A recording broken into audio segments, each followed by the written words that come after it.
তাআলার দরবারে লাখো কোটি শুকর আদায় করছি যে মহান আল্লাহ তাবারক ওয়া তাআলা দুবাই সরকারের আমন্ত্রণে আপনাদের খেদমতে আল্লাহর নগণ্য গোলামকে হাজির করে দুবাই ন্যাশনাল ঈদ গ্রাউন্ডের এই বিশাল ময়দানকে কানায় কানায় পূর্ণ করে দিয়েছেন।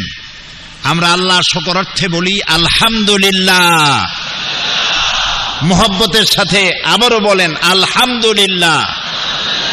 রব্বানা লাকাল হামদ হামদান কাসীরান তাইয়্যিবান মুবারাকান ফীহি ইয়া রাব্বি লাকাল হামদু কামা ইয়ানবাগি লিজালালি ওয়াজহিকা ওয়া আযীমি সুলতানিকা।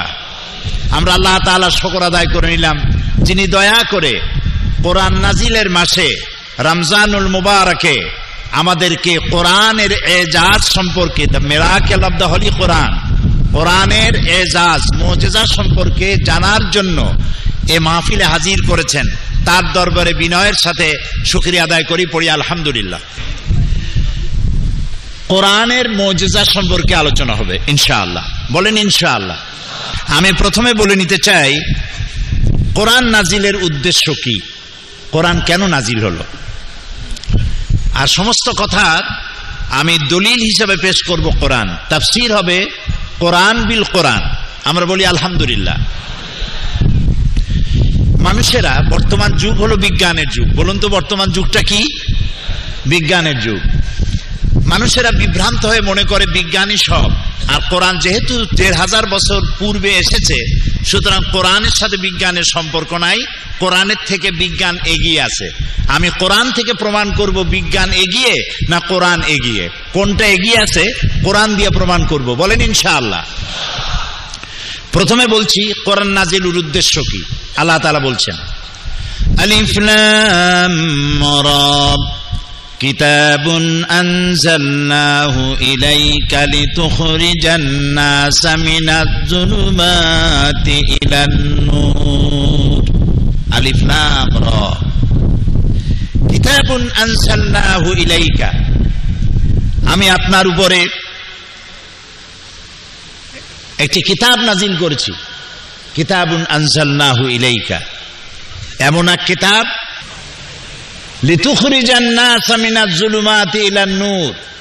এই কিতাবকে নাজিল করা হয়েছে কিতাবুন আনজালনাহু ইলাইকা লিতুখরিজান নাসা, যাতে করে আপনি মানব মণ্ডলীকে বের করে আনতে পারেন মিনাজ যুলুমাতে দিকে ইলান নূর, যাতে করে আপনি মানব মণ্ডলীকে অন্ধকার সমূহ থেকে আলোর দিকে নিয়ে আসতে পারেন। এই জন্য আমি কোরআন নাজিল করেছি। বলুন সুবহানাল্লাহ।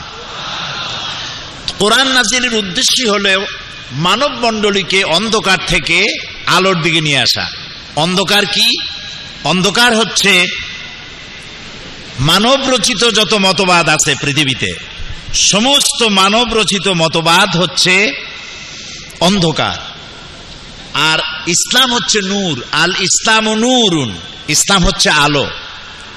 আল্লাহ তাআলা কোরআনে কারীমের মধ্যে অন্ধকার বুঝাবার জন্য অন্ধকারকে বহু বচনে ব্যবহার করেছেন, জুলুমাত বলেছেন, কিন্তু আলোর ব্যাপারে তিনি এক বচন ব্যবহার করেছেন। আলোর বহু বচন হলো আনোয়ার, নূরের বহু বচন আনোয়ার। এই শব্দ তিনি ব্যবহার করেন নাই কোরআনে কারীমে। তার মানে হচ্ছে ভুলের অনেক পথ হয়, আর যেটা রাইট সেটার পথ এক হয়। আপনারা জানেন অঙ্ক পরীক্ষার দিন যাদের অঙ্ক রাইট হয় না, ভুল হয়, তাদের ভুলগুলি হয় নানান প্রকার, আর যাদের অঙ্ক রাইট হয় তাদের রেজাল্ট, তাদের ফলাফলটা কয়রকম হয়? একরকম হয়। এই জন্য হকের পথ, নূরের পথ, আলোর পথ একটি, আর অন্ধকারের পথ অনেক।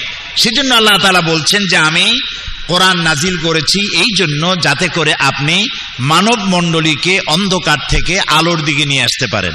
এ হলো এক।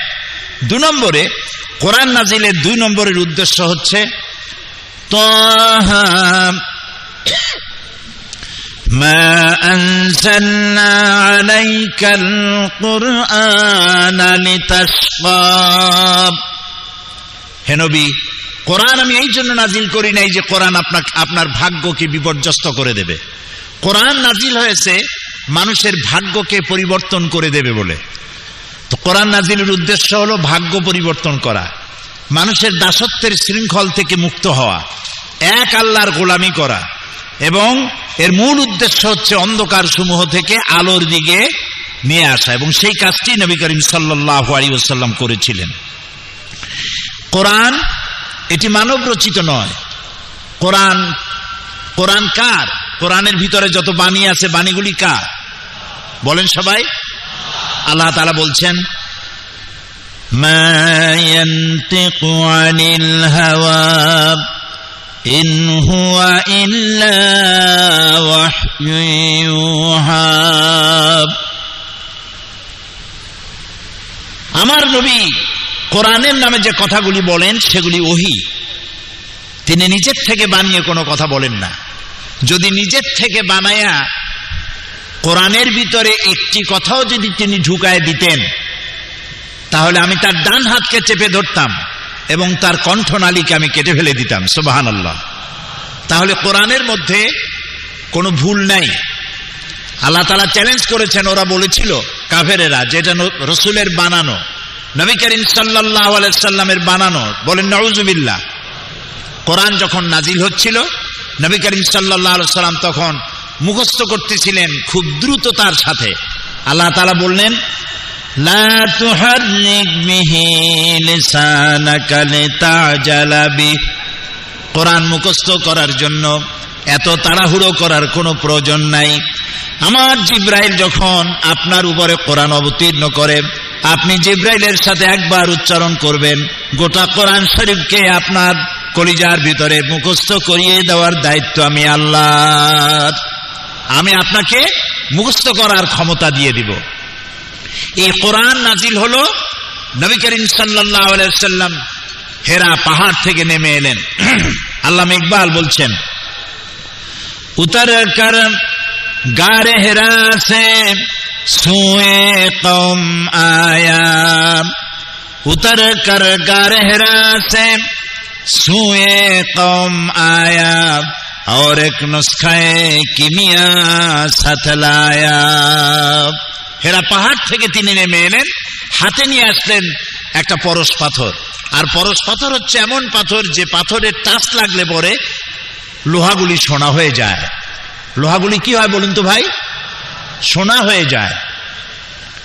দেখুন কেমনে সোনা হলো। হযরত আবু বকর রাদিয়াল্লাহু তাআলা আনহু সোনা হয়ে গেলেন। হযরত ওমর রাদিয়াল্লাহু তাআলা আনহু, যিনি ছিলেন জাহিলদের নেতা এবং আল্লাহ রসুলকে হত্যা করতে আসছেন, এমন ব্যক্তি যিনি আল্লাহ নবীকে হত্যা করতে এসেছেন, তিনি কোরআনের সংস্পর্শ পাওয়ার পর আল্লাহ তার মাকাম কোথায় তুলে দিলেন। রাসূলুল্লাহ বললেন, লা নবিয়্যা বা'দি ওয়ালা রাসূলা, আমার পরে নবীও আসবে না, রাসূলও আসবে না। তবে কেউ যদি নবী আসতো, লাকানা ওমর নবী হয়ে যেতেন। সুবহানাল্লাহ। তো কোরআন মানুষের জীবন কিভাবে পরিবর্তন করে দেয়। আর এই কোরআন মানব রচিত নয়, আল্লাহর তৈরি করা। আল্লাহ তাআলা কোরআন শরীফে বলেছেন, যদি তোমরা পারো, যদি মনে করো যে রাসূলের তৈরি করা, তাহলে কোরআনের মতো করে একখান কোরআন বানাও। কেউ বানাইতে পারলো না। এই চ্যালেঞ্জের মোকাবেলা কেউ করতে পারলো না। আল্লাহ পরীক্ষা সহজ করে দিলেন, বললেন 10টা সূরা বানাও, তাও কেউ বানাইতে পারলো না। এরপরে আল্লাহ তাআলা একেবারে সহজ করে দিলেন, বললেন, ইন কুনতুম ফি রাইবিম মিম্মা নাযালনা আলা আবদিনা ফাআতু বিসূরাতিন মিন মিসলিহি ওয়াদউ শুহাদাআকুম মিন দুনিল্লাহি ইন কুনতুম সাদিকিন। যদি সন্দেহ করো যেটা আমার বান্দার বানানো, তাহলে কোরআনের মতো করে একটা সূরা বানায় আনো। তো ছোট্ট সূরা, কোরআনে যত সূরা আছে তার মধ্যে ছোট্ট যে সূরা আছে সেরকম একটি সূরা বানায় নিয়ে আসো। আজ পর্যন্ত কোরআনের মতো করে একটি ছোট্ট সূরাও পৃথিবীর কোনো মানুষ বানাতে পেরেছে? আপনারা জবাব দিতে পারলেন না তো। ভবিষ্যতে পারবে? পৃথিবীর কেউ আজ পর্যন্ত কোরআনের মোকাবেলা করতে পারে নাই, পারবেও না। এই কোরআনকে আল্লাহ সংরক্ষণ করেছেন। আল্লাহ যত কিতাব পাঠিয়েছেন তা 104 খানা, 100 খানা কিতাব, 100 খানা সাহিফা, 4 খানা কিতাব। এর কোন একটিরও দায়িত্ব আল্লাহ নেন নাই যে আমি এটাকে হেফাজত করব। তিনি একখানি কিতাবের দায়িত্ব নিয়েছেন হেফাজতের। আপনারা নাম বলুন তো, সেটার নাম কি? আল্লাহ রাব্বুল আলামিন বলেন, ইন্না নাহনু নাযালনা যিকরা ওয়া ইন্না লাহু লাহাফিজুন। আল্লাহ রাব্বুল আলামিন বলেন, কোরআন নাজিল করেছি আমি, আর এর সংরক্ষণের দায়িত্ব আমি আল্লাহ রাব্বুল আলামিন গ্রহণ করেছি। সুবহানাল্লাহ, মজা করে বলতে পারলেন না? কোরআনে কারীমকে হেফাজতের দায়িত্ব কে নিয়েছেন? তাই তো কোরআনে কারীমের ভুল হওয়ার কোনো সম্ভাবনা নাই। এটাকে আল্লাহ তাআলা বলেছেন আমি হেফাজত করব। তো কেমনে হেফাজত করবেন সেটা তিনি ভালো জানেন। আমরা যেটা দেখতে পাচ্ছি হেফাজতের দায়িত্ব কিভাবে নিলেন, আমরা যেটা দেখতে পাচ্ছি সাদা চোখে, সেটা হলো পৃথিবীর কোন ধর্মগ্রন্থের হাফেজ পৃথিবীতে নাই। ইনজিল কাদের কিতাব? বাইবেল কাদের কিতাব? খ্রিস্টানদের। শত শত কোটি খ্রিস্টান পৃথিবীতে আছে, আছে না? বাইবেলের একজন হাফেজ সারা পৃথিবীতে খুঁজে পাওয়া যাবে কি? হিন্দুদের ধর্ম কিতাবের নাম কি? আছে তার কোনো হাফেজ? শিখদের ধর্ম কিতাবের নাম জিন্দাবেস্তা, আছে তার কোনো হাফেজ? ত্রিপিটকের নাই, জিন্দাবেস্তার নাই, বাইবেলের নাই, কোন কিতাবের হাফেজ পৃথিবীতে নাই। কিন্তু একটি হিসাবে জানা গেছে বর্তমান পৃথিবীতে যারা কোরআন মুখস্থ করেছে তাদের সংখ্যা 6 কোটি ছাড়াই গেছে। সুবহানাল্লাহ। ছোট্ট ছোট্ট বাচ্চা 7 বছর, 6.5 বছর বয়স কোরআন কারীম মুখস্থ করে ফেলেছে। মনে হচ্ছে যেন আটলান্টিক মহাসাগরকে আল্লাহ রাব্বুল আলামিন একটা ঝিনুকের মধ্যে ঢুকাই দিয়েছে। সুবহানাল্লাহ। কোরআনে কারীমকে আল্লাহ তাআলা মুখস্থ করার ব্যবস্থা না করলে বহুত গলত হওয়ার সম্ভাবনা ছিল। আমাদের বন্ধুদের তো অভাব নাই, আছে না বন্ধু? বন্ধুর সামনে জিজ্ঞাসাবোধক চিহ্ন, আছে না এরকম বন্ধু? তো এরা তাদের দেশে, আমি দেশের নাম নিলাম না, তারা তাদের দেশে কোরআন সাজাইতো একরকম, বাংলাদেশে একরকম, সৌদি আরবে আর এক রকম, রাশিয়া আর এক রকম। কোরআনের পাত্তা থাকতো? এখন ভুল করার কোন উপায় আছে? কোন মসজিদের ইমাম যদি সূরা নসর পড়তে গিয়ে বলে ইজা যা বসরুল্লাহ ওয়াল ফাতহু, কেমন অবস্থা হবে বলেন? পিছন থেকে লোকেরা লোকমা দিবে। লোকমা যদি না মানে, প্রত্যেক দিন যদি নসরুল্লাহরে বসরুল্লাহ পড়ে, তো এমন ইমাম না পিটাইয়া নাস্তা করা যাবে? ইমাম ভুলটা করছে কি কন্ত? ইমাম কি ভুল করেছে? উপরের নক্তাটা নিচে নামাই দিছে। নসরুল্লাহরে কি করছে? বসরুল্লাহ। চিন্তা করুন, হাসাবার জন্য বলি নাই। কোরআনের সূরা নয়, পারা নয়, আয়াত নয়, জের নয়, জবর নয়, একটা নক্তা ভুল করার এখতিয়ার সারা পৃথিবীর নাই। এর নাম কোরআন। ওয়া ইন্না লাহু লাহাফিজুন। কোরআনে কারীমকে আমি হেফাজত করব, এটার দায়িত্ব আমি নিয়েছি, আল্লাহ তাআলা বলছেন। সুতরাং কোরআন আল্লাহ এটাকে হেফাজত করবেন, এবং এটা বোঝা আল্লাহ সহজ করে দিয়েছেন। আমরা মনে করি কঠিন। আরে ভাই, মোটেও কঠিন না। আপনারা আরবি তো শিখে ফেলেছেন। এখানে একজন অফিসে গিয়ে অফিসারকে বলছে আনতা তো মুদির। সৌদি আরবে একজনে, আমাদের বাংলাদেশের অল্প সময় আরবি শিখে ফেলে। সৌদি আরবে গিয়া চায়ের কাপ কিনছে, কিন্তু চায়ের কাপের তলায় যে পিরিচ থাকে ওটারে কি কয় তা তো জানে না। সেই জন্য দোকানদারকে বলছে চায়ের কাপটা হাতে নিয়ে এই কাপের তলের তাফি। তো আপনি ভাঙ্গে চুরিয়া অপারেশন করে আরবি তো কিছু শিখছেন। আপনি যদি চেষ্টা করেন আরবি বুঝতে পারবেন। আরবি সবচেয়ে সহজ ভাষা। সুবহানাল্লাহ। আল্লাহ রাব্বুল আলামিন কোরআনে কারীমের মধ্যে বলেছেন, যেহেতু আমাদের ভিতরে বহু লোক আছে যারা বলে কোরআন বোঝা সহজ না, কোরআন আলেম ওলামাদের কাজ, মিস্টার মৌলবীদের কাজ না, মারাত্মক ভুল। আল্লাহ রাব্বুল আলামিন সূরা কামারের ভিতরে কোরআন বোঝা সহজ না কঠিন 4 বার সওয়ালে মুকদ্দারের জবাব দিয়েছেন। আল্লাহ পাক বলেন, ওয়ালাকাদ ইয়াসসারনাল কুরআনা লিযিকর ফাহাল মিন মুদ্দাকির। ওয়ালাকাদ ইয়াসসারনাল কুরআনা লিযিকর। অবশ্যই আমি কোরআনে কারীমকে বোঝার জন্য, মুখস্থ করার জন্য আমি সহজ করে দিয়েছি। আল্লাহ বলছেন সহজ, আমরা কই কঠিন। এরকম উল্টা কথা কি বলা উচিত? আল্লাহ তাআলা কোরআন বোঝাকে এবং মুখস্থ করাকে সহজ করে দিয়েছেন। কোরআন এক চিরন্তন মুজিজা, সুবহানাল্লাহ বলেন। চিরন্তন মুজিজা। পৃথিবীতে যত নবী আল্লাহ পাঠিয়েছেন সমস্ত নবীদেরকে তিনটা জিনিস দিয়েছেন, কম বেশি সকলকে দিয়েছেন। এক নম্বরে ওহী। কয়টা জিনিস দিয়েছেন? তিনটা। একটা হলো ওহী, ওহী ছাড়া নবী হওয়া যায় না। দুই নম্বরে হোসনে খুলক, নবী চেনার উপায় কি? নবীর চেহারার উপরে লেখা থাকে না ইনি নবী। কোন ফেরেশতারা এসে বলে যায় না যে আল্লাহর পক্ষ থেকে এই নবী দিয়ে গেলাম, ফাত্তাবিউহু, তোমরা এনার অনুসরণ করো। এভাবে ফেরেশতাও আসে না। নবী চেনা যায় তার চরিত্র দিয়া। নবী চেনা যায় কি দিয়া বলেন? চরিত্র দিয়ে। নবীদের দেওয়া হয় উন্নত মানের চরিত্র। আর তিন নম্বরে নবীদেরকে দেওয়া হয় মুজিজা। কি দেওয়া হয়? মুজিজা। মুজিজা কি জিনিস?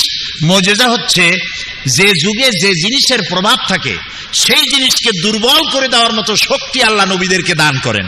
যেমন মুসা আলাইহিস সালামের জামানায় জাদুর প্রভাব ছিল। মুসা আলাইহিস সালামকে আল্লাহ একটা লাঠি দিয়ে দিলেন। লাঠি ছিল তার হাতে। আল্লাহ জিজ্ঞেস করলেন, ওমা তিলকা বিয়ামিনিকা ইয়া মুসা, মুসা তোমার ডান হাতে ওটা কি? উনি বললেন, হিয়া আসায়া আতাওয়াক্কাউ আলাইহা ওয়া আহুশু বিহা ওয়া আলা, এরপর কি, ওয়ালিয়া ফিহা মাআরিব উখরা। এখন আল্লাহ জিজ্ঞেস করলেন হাতে কি? এটা একটা লাঠি বললেই তো হয়, এত কথা বলা লাগে কোনটা? উনি জবাব দিলেন তো অনেকগুলা। আল্লাহ প্রশ্ন করেছেন কয়টা? একটা। হাতে কি? ডাইন হাতে বললেই হয় লাঠি। উনি বললেন এটা লাঠি, এটার উপর ভর করে দাঁড়াই, এর উপরে ছাগল ভেড়া তাড়াই, এই দিয়ে আমি গাছের পাতা পাড়িয়ে ছাগল ভেড়া খাওয়াই, ওয়ালিয়া ফিহা মাআরিব উখরা, আরো অনেক কাম করি। এত কথা কইলেন কেন? আল্লাহর চাইতে মাহবুব বান্দার জন্য আর কেউ হতে পারে না। সুবহানাল্লাহ। মুসা আলাইহিস সালাম টের পাচ্ছেন আমি আল্লাহর সাথে কথা বলছি। হিয়া আসায়া বলে যদি ছেড়ে দেই আর আল্লাহ যদি তার কথা বলাটাকে কাট করে দেন তাহলে তো আমি আর কথা শুনতে পারবো না, কাজী জবাবটা লম্বা করে দেই। সুবহানাল্লাহ। এটার মুজিজা ছিল লাঠিটা ফেলে দিলে কি হয়ে যেত? কি হতো? সাপ হয়ে যেত। হযরত মুসা আলাইহিস সালাম ইন্তেকাল করলেন। লাঠি তিনি কবরে নিয়ে যান নাই। লাঠি জমিনে বেঁচে ছিল, কিন্তু তার উম্মতেরা এই লাঠিকে আর এক মুহূর্তের জন্য তারা সাপ বানাইতে পারে নাই। দাউদ আলাইহিস সালামের মুজিজা ছিল লোহা দিয়ে অস্ত্র তৈরি করতেন। অনেকে বলে যে তিনি কর্মকার ছিলেন, খন্তা শাবল বানাইতো। তো খন্তা শাবল যদি বানাইতো তো নবীও চালাইতো কেমনে? কোদাল, খন্তা, শাবল এগুলি বানাবার দরকারটা কি? তার হাতে লোহা পড়লে লোহা আগুন দিয়ে জ্বালানো লাগতো না, লোহা ধরে চাপ দিতেন, পানি হয়ে গলে যেত। এটা ছিল তার মুজিজা। তিনি ইন্তেকাল করার পরে এই মুজিজা কেউ ব্যবহার করতে পারে নাই। ঈসা আলাইহিস সালামের মুজিজা ছিল এক মুষ্টি মাটি ধরে ফু দিতেন, বাদুর হয়ে পাখি হয়ে উড়ে যেত। বানায় বললাম না, কোরআন শরীফ আছে, আছে না? জন্মন্ধের চোখের উপরে হাত লাগাই দিতেন, চোখ ভালো হয়ে যেত। সুবহানাল্লাহ বলতে ইচ্ছা করে না? ঈসা আলাইহিস সালাম মরেন নাই। ঈসা আলাইহিস সালামকে আল্লাহ তাআলা উঠায় নিয়েছেন, কিন্তু তার মুজিজা ওখানেই শেষ। পৃথিবীর শত কোটি খ্রিস্টান বেঁচে আছে, এই মুজিজা কেউ কামে লাগাইতে পারে নাই। কোন জন্মন্ধের চোখে যদি হাত দিয়ে ঘষা দেয়, যাও চোখ থাকবে তাও নষ্ট হয়ে যাবে, ভালো বানাইতে পারবে না। একমাত্র নবী, দুনিয়ার সমস্ত নবীদের ইন্তেকাল হয়েছে, মুজিজাও শেষ হয়ে গেছে তার কার্যকারিতার। একমাত্র নবী মুহাম্মাদুর রাসূলুল্লাহ সাল্লাল্লাহু আলাইহি ওয়াসাল্লাম, জীবনে হাজার হাজার মুজিজা তার ঘটেছে। তার জীবনের সবচাইতে বড় মুজিজা কোরআনে কারীম। তিনি ইন্তেকাল করেছেন, কোরআন ইন্তেকাল করে নাই। কোরআনের মুজিজা কিয়ামত পর্যন্ত থাকবে। সুবহানাল্লাহ, সুবহানাল্লাহ। এক জীবন্ত কিতাব, এটা কোনদিন পুরান হবে না। قال النبي صلى الله عليه وسلم لا تحصى عجائبه ولا تبلى غرائبه فيه مصابيح الهدى ومنار الحكمة। নবী করিম সাল্লাল্লাহু আলাইহি ওয়াসাল্লাম বলছেন কোরআন কোনদিন পুরাতন হবে না। পুরান হইছে? বলেন হইছে? যত শুনি তত মজা লাগে না? শেখ আব্দুর রহমান আস-সুদাইস, সৌদ আশ-শুরাইব, আব্দুর রহমান আল হুজাইফি, সালাহ আল বুদায়ের, আব্দুল্লাহ আল জাহানি কোরআনে কারীম যখন তেলাওয়াত করে কেমন লাগে? সুবহানাল্লাহ, মনে হয় যেন আকাশ থেকে কোরআন নাজিল হচ্ছে। সুবহানাল্লাহ বলেন। এই কোরআনের মুজিজা কিয়ামত পর্যন্ত থাকবে। কোরআন শুনে আর মুসলমান হয়, কোরআন শুনে আর মুসলমান হতে থাকে। সুবহানাল্লাহ বিহামদিহি। আজীব, এটা কোনোদিন পুরাতন হবে না। ফিহে মাসাবিহুল হুদা, রাসূলুল্লাহ বলছেন এটা হচ্ছে হেদায়েতের মশাল, ওয়া মানারিল হিকমা, আর এটা হচ্ছে বিজ্ঞানের সুউচ্চ মিনার। বিজ্ঞানের কথাই বলবো সামনের দিকে, কোরআনের এজাজের দিকে আমি আসতেছি। এরপরে নবী করিম সাল্লাল্লাহু আলাইহি সাল্লাম বলছেন, মান ক্বালা বিহি সাদাকা, এই কোরআন দিয়ে যে কথা বলে সেই সত্য কথা বলে। বলেন সুবহানাল্লাহ। যত বড় নেতা হোক আর যত বড় চিৎকার দিয়ে বলুক, ভাইয়ের আমার, বোনের আমার, এই চিৎকার দিয়ে যাই বলুক, তার কথার ভিতরে যদি কোরআন না থাকে এই কথার কোনো দাম নাই। ওই কথার দাম আছে যে কথার পেছনে কোরআনের দলিল আছে। মান ক্বালা বিহি সাদাকা, কারণ কোরআন দিয়ে যে কথা বলে সেই সত্য কথা বলে। তার কারণ হচ্ছে ওমান আসদাকু মিনাল্লাহি কিলা, আল্লাহর চাইতে সত্যবাদী আর কেউ কি আছে? বলেন আছে? আল্লাহর চাইতে সত্যবাদী কেউ নাই। কাজী কথা বলতে গিয়ে কোরআনের দলিল পেশ করুন। যিনি কোরআনের দলিল সহকারে কথা বলেন তার কথা শুনুন। সুবহানাল্লাহ বলেন। ওমান আমিলা বিহি উজরা, আর কোরআন পড়ে বুঝে ওর উপরে যে আমল করবে আল্লাহ তাআলা নবী বলছেন তাকে পুরস্কৃত করা হবে ফিদ দুনিয়া ওয়াল আখিরাহ। ওমান হাকামা বিহি আদালা, আরে কোরআন দিয়ে যে বিচার ফয়সালা করবে সঠিক বিচার করবে। ওমান দা ইলাইহি হুদিয়া ইলা সিরাতিল মুস্তাকিম, রাওয়াহু তিরমিজি। রাসূলুল্লাহ বলছেন যে ব্যক্তি কোরআনের দিকে দাওয়াত দিবে সেই সঠিক দাওয়াত দিবে। এই দাওয়াতের শুরু দুনিয়ায়, আর এই দাওয়াতের লাস্ট ডেস্টিনেশন, এই দাওয়াতের শেষ গন্তব্য জান্নাতুল ফেরদাউস। আলহামদুলিল্লাহ। এই কোরআনে কি আছে? ইতিহাস, বিজ্ঞান, দর্শন, নৃতত্ত্ব, ভূতত্ত্ব, স্বরাষ্ট্রনীতি, পররাষ্ট্রনীতি, শিক্ষানীতি, যুদ্ধনীতি, বন্দিনীতি, পারিবারিক নীতি, ইহকাল পরকাল সহ জীবনের সাথে সংশ্লিষ্ট সকল কিছুই আল্লাহ তাআলা কোরআনে বলে দিয়েছেন। আল্লাহ তাআলা বলেছেন তিবিয়ানান লিকুল্লি শাই, সব কিছুকে খুলে খুলে কোরআনের মধ্যে আমি বলে দিয়েছি। সুবহানাল্লাহ বিহামদিহি। আরেকটা কথা বলে নেই, মূল এজেন্ডায় যাওয়ার আগে, মূল সাবজেক্টে যাওয়ার আগে আরেকটা কথা বলিনি। কোরআনে বিজ্ঞান আছে বলে এটা বিজ্ঞানের কিতাব নয়, কোরআনে দর্শন আছে বলে এটা ফিলোসফির কোনো গ্রন্থ নয়, কোরআনে রাজনীতি আছে বলে এটা কোনো রাজনীতির কিতাব নয়। কোরআনে ইতিহাস আর ভূগোল আছে, মহাকাশের কথা আছে, সমুদ্রের কথা আছে, সব আপনারা শুনতে পাবেন। এই জন্য এটা ভূগোলের কিতাব নয়, ইতিহাসের কিতাব নয়। পারিবারিক নীতি আছে, উত্তরাধিকারী আইন আছে। তবে এটা কি? আপনি প্রশ্ন করবেন তবে এটা কি? আমি বলবো এটা হচ্ছে মানুষের জীবন পরিচালনা করার জন্য যত নীতি প্রয়োজন, সমস্ত নীতিমালার মূল নীতি যে কিতাবে লিপিবদ্ধ হয়েছে সেই কিতাবের নাম সুবহানাল্লাহ। আশা করি বুঝে ফেলেছেন। সেই কোরআন শোনার, বোঝার আর আমল করার তৌফিক আল্লাহ তাআলা আমাদের দান করুন, বলি আমিন। কোরআন শুধু নামাজ, রোজা, হজ, যাকাতের জন্য আসে নাই। খুব ভালো করে শোনেন। নামাজ, রোজা, হজ, যাকাত জায়েজ না জায়েজ, হালাল হারাম, এই জাতীয় কথা আসছে মাত্র 500 কি 550 আয়াতের মধ্যে সীমাবদ্ধ।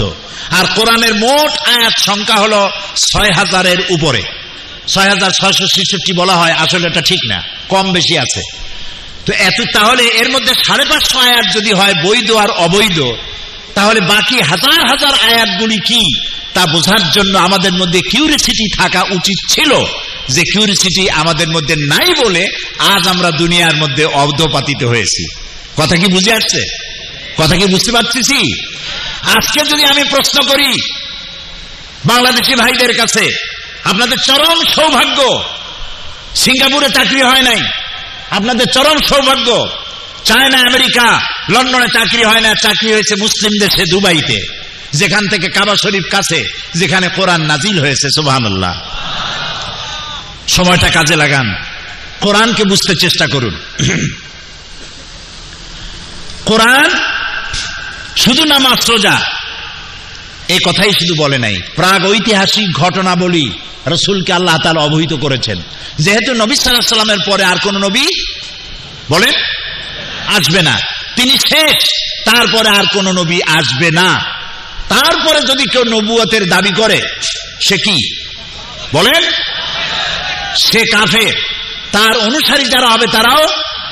এমন কি মুহাম্মদ সাল্লাল্লাহু আলাইহি ওয়াসাল্লামের পরে কেউ যদি নবুয়তের দাবি করে আর তার কাছে যদি কেউ নবুয়তের দলিল চায় যে তুমি যে নবী তার প্রমাণ কি, এই দলিল যে চাবে সেও কাফের।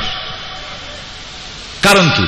কারণ হলো তোমারে যদি দলিল দিতে পারে তাহলে তুমি তার নবুয়ত মানিয়ে নেবা, এই জন্য দলিলও চাওয়া যাবে না, বিনা দলিলে কাফের। সুতরাং মুহাম্মদ সাল্লাল্লাহু আলাইহি ওয়াসাল্লাম শেষ নবী, তাই তাকে ঐতিহাসিক ঘটনাবলী বিজ্ঞানের কথাগুলি সবকিছু জানাই দিতে হবে আল্লাহ রাব্বুল আলামিনের, তাই তিনি তা জানাইছেন। পবিত্র কোরআনে এমন অনেক ঘটনা বর্ণনা দিয়েছে যা ষষ্ঠ শতাব্দীর দুনিয়া এ সম্পর্কে কিছুই জানত না। অবশ্য ইহুদিদের কিতাবে ধর্মগ্রন্থে এই ধরনের কিছু ঘটনা আছে, সে ঘটনাগুলি অতিরঞ্জিত। আল্লাহ তাআলা ওহীর মাধ্যমে তার নবীকে দুনিয়ার ইতিহাস জানাইছেন। ফেরাউনের কথা, নমরুদের কথা, আদম আলাইহিস সালামের কথা, নূহ আলাইহিস সালামের কথা জানিয়েছেন। যেমন সূরা হুদ 49 নম্বর আয়াত আল্লাহ তাআলা বলছেন, তিলকা মিন আম্বাইল গায়বি নূহিহা ইলাইকা মা কুনতা তা'লামুহা আনতা ওয়ালা কওমুকা মিন ক্বাবলি হাযা। এ হচ্ছে সব অজ্ঞাত ঘটনাবলী যা আপনি জানতেন না। আমি ওহীর মাধ্যমে আপনাকে এই ঘটনাবলী জানাচ্ছি, অতীতের জাতিসমূহের ইতিহাস আপনাকে জানাচ্ছি। সূরা ইউসুফে ইউসুফ আলাইহিস সালামের ঘটনা বর্ণনা করে সূরা ইউসুফের 102 নম্বর আয়াতে আল্লাহ তাআলা বলছেন, যালিকা মিন আম্বাইল গায়বি নূহিহি ইলাইকা ওয়া মা কুনতা লাদাইহিম ইয আজমাউ আমরাহুম ওয়া হুম ইয়ামকুরুন।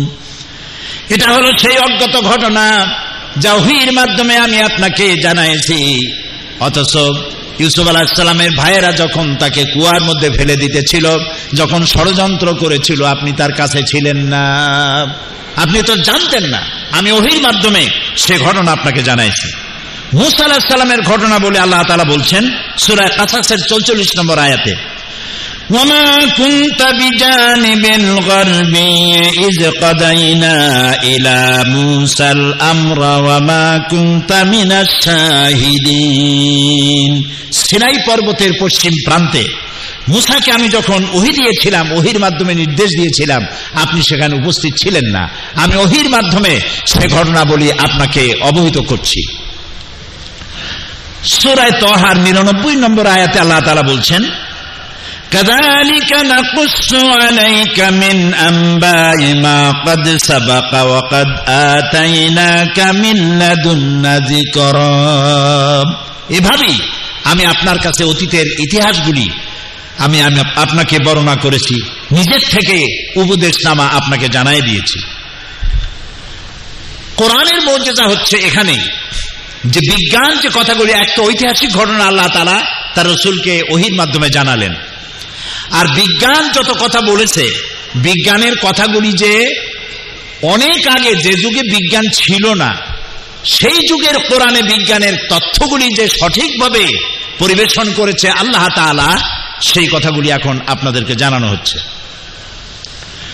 বৈজ্ঞানিকরা বহু পরিশ্রম করে, বহু মেধা খরচ করে, বহু টাকা পয়সা করে যে জিনিস আবিষ্কার করছে, কোরআন আজ থেকে ১৫০০ বছর আগে ওহীর মাধ্যমে নবী করিম সাল্লাল্লাহু আলাইহি সাল্লামকে তা জানিয়ে দিয়েছেন। ১৬৬৫ খ্রিস্টাব্দে স্যার আইজাক নিউটন মাধ্যাকর্ষণ শক্তি, ল অফ গ্র্যাভিটেশন তিনি আবিষ্কার করেছেন। আপেল গাছের থেকে ছিঁড়ে নিচে পড়লো কেন, উপরে গেল না কেন? এর থেকে ল অফ গ্র্যাভিটেশন তৈরি করলেন, তিনি মাধ্যাকর্ষণ শক্তি আবিষ্কার করলেন। কিন্তু এটা হলো ১৬৬৫ খ্রিস্টাব্দের কথা, কিন্তু আজ থেকে ১৫০০ বছর আগে আল্লাহ তাআলা মাধ্যাকর্ষণ শক্তির কথা তার নবীকে জানায় দিচ্ছেন। সূরা আল ফাতির ৪১ নম্বর আয়াত আল্লাহ তাআলা বলছেন, ইন্নাল্লাহা ইউমসিকুস সামাওয়াতি ওয়াল আরদা আন তাজুলা, নিশ্চয় আল্লাহ তাআলা নবমণ্ডল এবং ভূমণ্ডল কেমন ভাবে ধারণ করে রেখেছেন যা একের থেকে আর একটা বিচ্ছিন্ন হয়ে যেতে পারে না। একটি গ্রহ থেকে আর একটা গ্রহ, একটা উপগ্রহ থেকে আর একটা উপগ্রহ যাতে বিচ্ছিন্ন হয়ে না যেতে পারে, সেই জন্য আল্লাহ রাব্বুল আলামিন মাধ্যাকর্ষণ শক্তিকে সৃষ্টি করেছেন। এই মাধ্যাকর্ষণ শক্তির কথা কোরআনে কারীম আজ থেকে ১৫০০ আগে বলেছে। চন্দ্র সূর্যের ব্যাপারে সৌরলোকের সবকিছুই যে ঘুরছে এইটা বিজ্ঞান জানতো না। মানুষের ধারণা ছিল, কেউ বলছে যে সূর্য ঘোরে, আপনারা জানেন বিজ্ঞানীরা কেউ বলেছে সূর্য ঘোরে, কেউ কয় চন্দ্র ঘোরে, কেউ কয় পৃথিবী ঘোরে, কেউ কয় আমরাও ঘুরি। এখন আসলে কে ঘোরে, চন্দ্র ঘোরে না সূর্য ঘোরে, এ কথা কে বলে দিতে পারবে বলেন তো দেখি?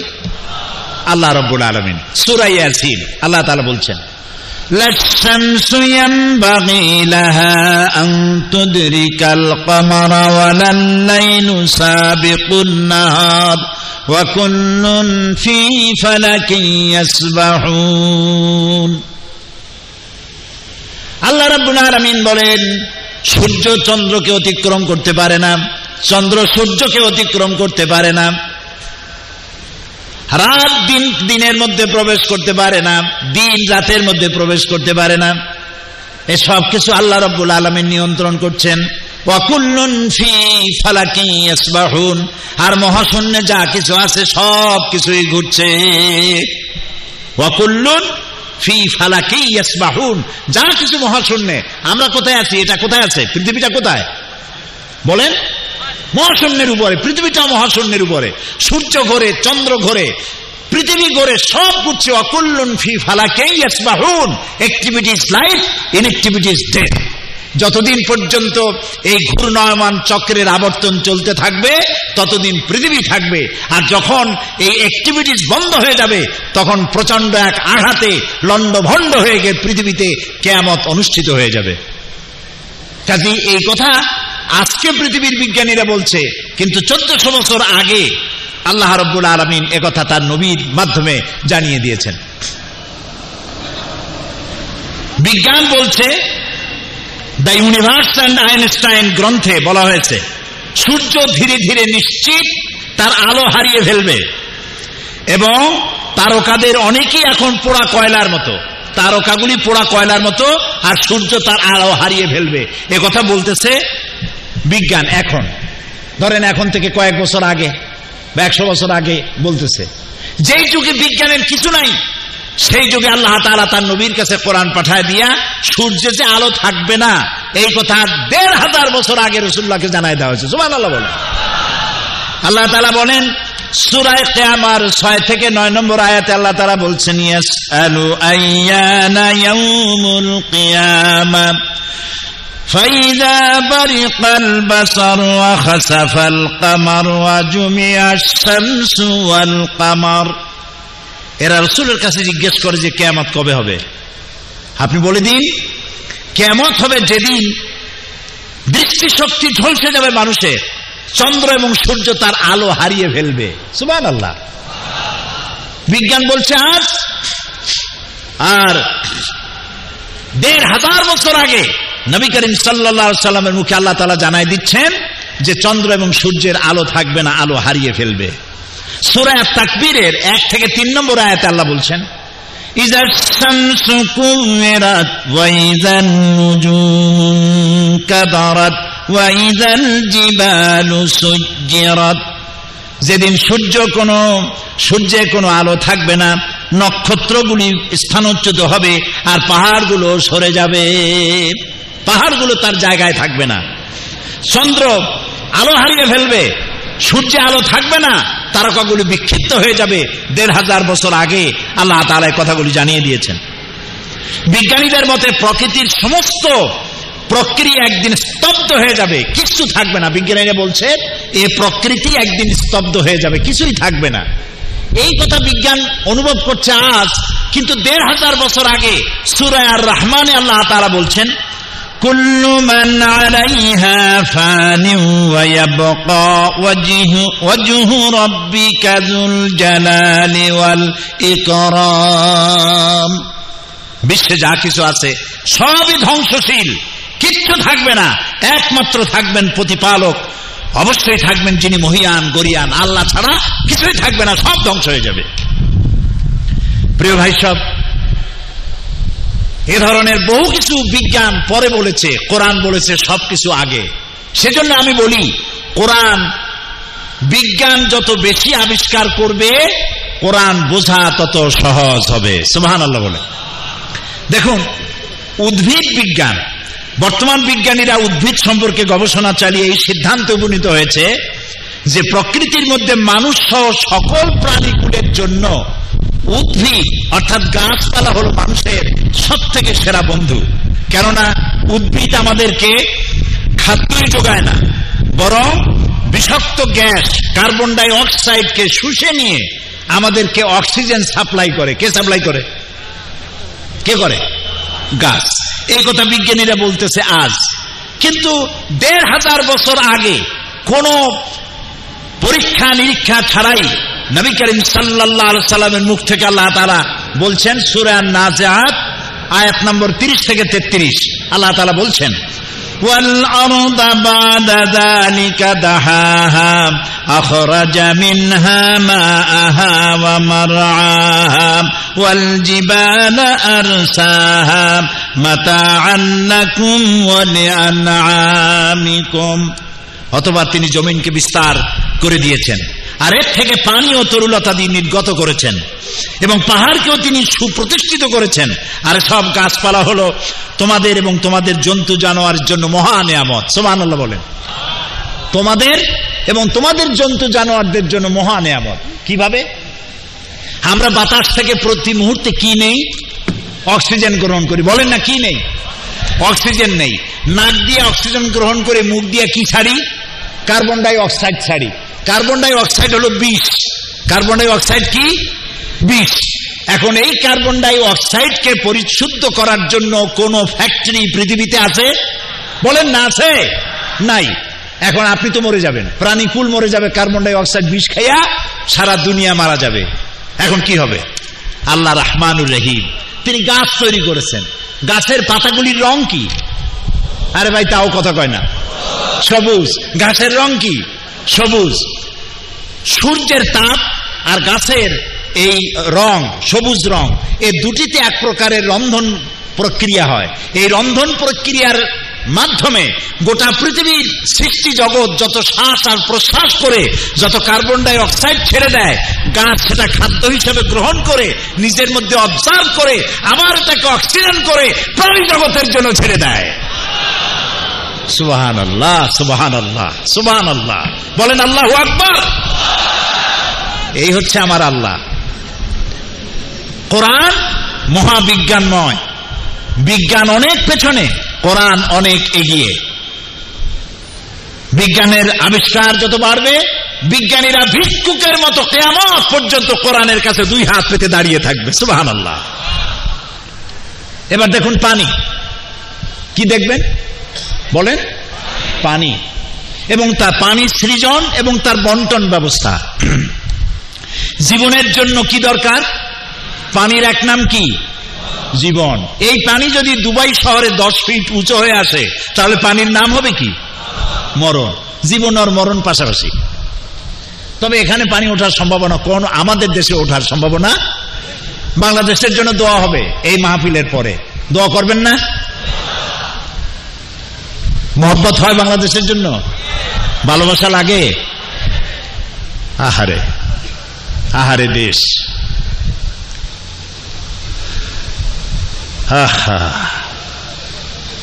দেশকে ভালোবাসবেন। নবী করিম সাল্লাল্লাহু আলাইহি ওয়াসাল্লাম হিজরতের রাতে কাবা শরীফের দিকে ফিরে বারবার চোখ মুছতেছিলেন আর বলতেছিলেন, হে কাবা, হে মক্কা, বড় আশা ছিল আমি তোর কাছে থাকবো, তোর খেদমত করব, কিন্তু তোর নিষ্ঠুর সন্তানেরা তোর পাশে আমারে থাকতে দিল না। চোখ মুছতে মুছতে জন্মভূমি পরিত্যাগ করেছেন। এখানে যারা আছেন টেলিফোনে খবর পান মায়ের অসুখ হয়েছে, কিন্তু ভিসা পান না, যাইতে পারেন না। তারপরে খবর আসে মায়ের অসুখটা বেড়ে গেছে, ভিসা পান না, যাইতে পারেন না। হঠাৎ একদিন খবর এলো টেলিফোনে বাড়ির সবকিছুই ঠিকঠাক আছে, মা হারায় গেছে, বাপ হারায় গেছে, জানাজাও পেলেন না, দেখতেও পারলেন না। সেই বাংলাদেশ যেখানে 15 কোটি মুসলমান বাস করে, সেই বাংলাদেশ যেখানে 3 লক্ষ মসজিদ থেকে এশার আজান শুনে মানুষেরা ঘুমাতে যায়, ফজরের আজান শুনে ঘুম ভাঙে আর নামাজ পড়তে যায়, লক্ষ লক্ষ মাদ্রাসা মসজিদ বুকে ধারণ করে ধন্য আমার 56,000 বর্গ মাইলের দেশ বাংলাদেশ। আলহামদুলিল্লাহ বলেন। সেই বাংলাদেশের জন্য দোয়া হবে। সেই দোয়া না করে কেউ বাসায় ফিরে যেতে পারেন? আল্লাহ তৌফিক দিক, বলি আমিন। চলেন আবার পানির কাছে। জীবনের জন্য পানি, পানি ছাড়া পৃথিবী বাঁচবে না। এই পানিকে আল্লাহ প্রিজার্ভ করার জন্য সমুদ্র বানিয়েছেন, আটলান্টিক মহাসাগর, প্রশান্ত মহাসাগর, ভারত মহাসাগর, কত সাগর আর উপসাগর আর মহাসাগর। এই সাগরের আছে পানি। একটা মহাদেশ আছে যেটায় কোনো মানুষ বাস করে না, শুধু আছে শ্বেত ভল্লুক আর পেঙ্গুইন, আর কিচ্ছু নাই। আর আছে শুধু পানির পাহাড়, বরফের পাহাড়। জানেন সেই মহাদেশের নাম কি? অ্যান্টার্কটিকা। এই টেলিভিশনের মধ্যে হাবিজাবি ইন্ডিয়ার ছবি, ফিল্ম, নাচানাচি, মুসরা মুসরি, এইসব হাবিজাবি না দেখা ন্যাশনাল জিওগ্রাফি দেখেন, এনিম্যাল প্ল্যানেট দেখেন, ডিসকভারি দেখেন, বহুত কিছু দেখার আছে, শেখার আছে, বোঝার আছে। তো পানির সমুদ্র বোঝাই, আবার পানির পাহাড় তৈরি করে আল্লাহ তাআলা রেখেছেন, যেহেতু পানি ছাড়া পৃথিবী বাঁচবে না। সুবহানাল্লাহ। সেই পানি শুধু জমা থাকলে হবে না, ওই পানি আবার পৌঁছে দিতে হবে সব জায়গায়। এই জন্য দেখছেন আমাদের দেশের খালগুলি সোজা না, খাল বাঁকা, নদীও কথা কয় না, বাঁকা বাঁকা নদী। আমাদের ছোট নদী চলে বাঁকে বাঁকে। কি মাসে পানি থাকে? হ্যাঁ, মনে আছে, বৈশাখ মাসে তার জল না থেকে পানি থাকুক। তো এই যে নদীগুলি বাঁকা, খালগুলি বাঁকা, এগুলো কাটছে কেনা? আর 2-1টা খাল 2-5-10 বা 1000 খাল না হয় জিয়াউর রহমান কাটছে, তাও বানানো খালরে কাটছে। বাকি সমস্ত খাল আর নদী আর সমুদ্র কার কাটা? চিল্লা বলেন। আল্লাহ রাব্বুল আলামিনের। বাঁকা বাঁকা করছে কেন? যাতে করে সমস্ত জমিন এর থেকে পানি সোজা যদি যায় তাহলে দূরের জমিন তো এই পানি পাবে না। বাঁকা বাঁকা হয়ে গেছে যাতে করে সমস্ত জমিন এর থেকে পানি টেনে নিতে পারে। সুবহানাল্লাহ। এরপরে এ পানি তো হবে না। এরপরে করুণাময়, রহমানুর রহিম, গফুরুর রহিম, তিনি দেখতে পাচ্ছেন কোথায় মরুভূমিতে শুষ্ক বালুকণা, পানি পাচ্ছে না, হাহাকার। সেই জায়গা পর্যন্ত পানি পৌঁছে দেওয়ার ব্যবস্থা নিয়েছেন আমার আল্লাহ রাব্বুল আলামিন। আল্লাহ তাআলা বলছেন, আল্লাহুল্লাযী আরসালার রিয়াহা ফাতুসিরু সাহাবা ফাসুকনাহু ইলা বালাদিন মাইয়িতিন ফাআহইয়ানা বিহিল আরদা বা'দা মাউতিহা কাযালিকান নুশুর। আল্লাহুল্লাযী আরসালার রিয়াহা। আল্লাহ তাআলা বাতাসকে হুকুম করেন, বাতাস মেঘমালাকে টেনে নিয়ে যা। বাতাসকে হুকুম করেন, মেঘমালা টেনে নিয়ে যা। কোথায়? অমুক দেশের আকাশে নিয়ে যা। সেই দেশের আকাশে নিয়ে গেলেন যেখানে তিনি বৃষ্টি মঞ্জুর করেছেন। সুবহানাল্লাহ বলেন। এরপরে মেঘ এলো, বৃষ্টির ফোঁটা পড়লো। আল্লাহ তাআলা বলছেন, ফাসুকনাহু ইলা বালাদিন মাইয়িতিন। আকাশ থেকে বৃষ্টি পড়লো এবং সেই বৃষ্টির ফোঁটা বালু কণা কণে, শুষ্ক শুষ্ক মাটির কণা, বালু কণা তালাশ করে করে সবগুলিকে পানি দিয়ে আল্লাহ তাআলা সিক্ত করে দিলেন। ফাআহইয়ানা বিহিল আরদা বা'দা মাউতিহা। আমি মৃত্যু জমিনকে জিন্দা করে দিলাম বৃষ্টির পানি দিয়া। সুবহানাল্লাহ কইতে ইচ্ছা করে না মিয়ারা? নতুন স্ত্রী যেমন স্বামী সংসর্গে এসে যেমন গর্ভধারণের প্রস্তুতি নেয়, বৃষ্টির পানি পেয়ে তেমন মরা জমিন জিন্দা হয়ে ফসল ধারণের জন্য প্রস্তুতি নিয়ে নেয়। কাযালিকান নুশুর, এইভাবে আমি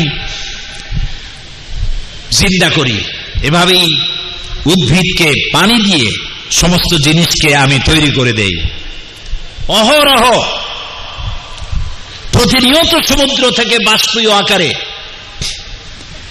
পানি উঠায় মেঘে পরিণত করা হচ্ছে। সে কুদরতি কারখানায়।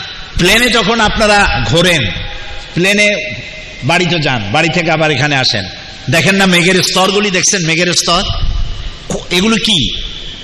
সবগুলি পানি।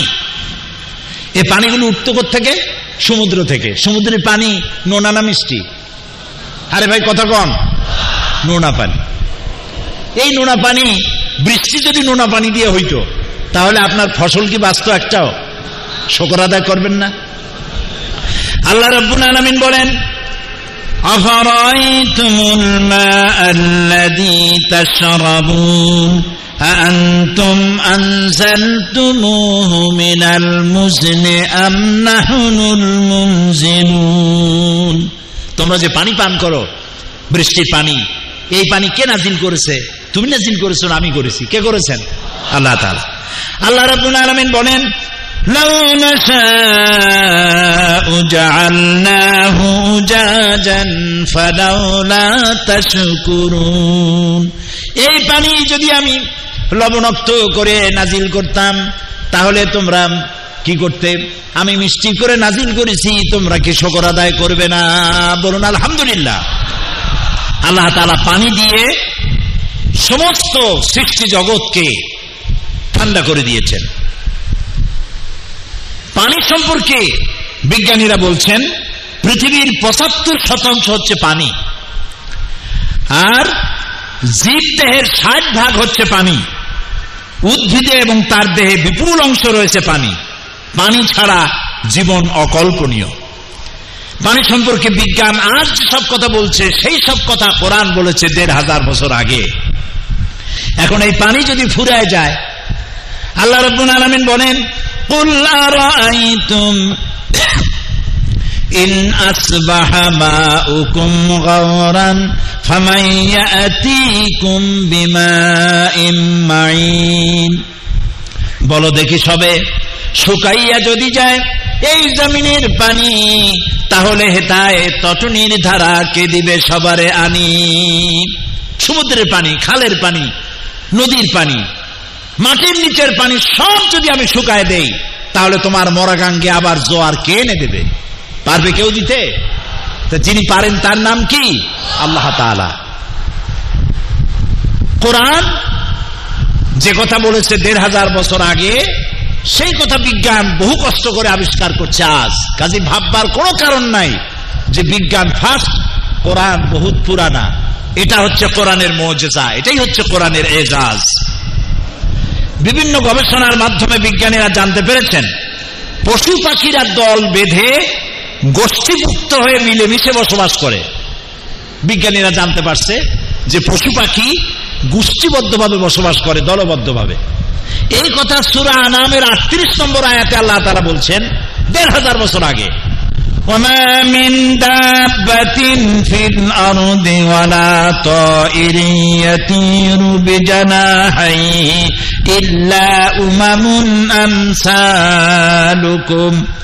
পৃথিবীতে বিচরণশীল যত প্রকার প্রাণী আছে এবং যত প্রকার পাখি দুডানা যোগে উড়ে বেড়ায়, তারা সবাই তোমাদের মতো সম্প্রদায়ভুক্ত, তোমাদের মতো দলগত সম্প্রদায়ভুক্ত। যখন শীত আসে, সাইবেরিয়ান দ্বীপপুঞ্জ থেকে লক্ষ লক্ষ পাখি নদী সাগর পাড়ি দিয়ে তারপরে তারা চলে যায় সিলেট অঞ্চলে। সুবহানাল্লাহ। সূরা মুলক, এই সূরা মুলকের ১৯ নম্বর আয়াতে আল্লাহ তাআলা বলছেন, আওয়ালাম ইয়ারাউ ইলাত তায়রি ফাওকাহুম সাফফাতিন ওয়া ইয়াকবিদনা মা ইউমসিকুহুন্না ইল্লার রাহমান ইন্নাহু বিকুল্লি শাইইন বাসীর।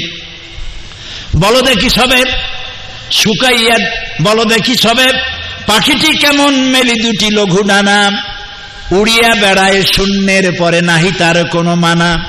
আবার সে ডানা গুটাইয়া চলে, কিন্তু পড়ে না তবু, বলো কে বা তারে শূন্যে রেখেছে, ভিন্ন সে এক প্রভু। সুবহানাল্লাহ। পাখি ওড়ে দেখেন কত উপর দিয়ে ওড়ে, উড়বার সময় আল্লাহ তাআলা বলছেন, কখনো কে বলছেন? আল্লাহ তাআলা।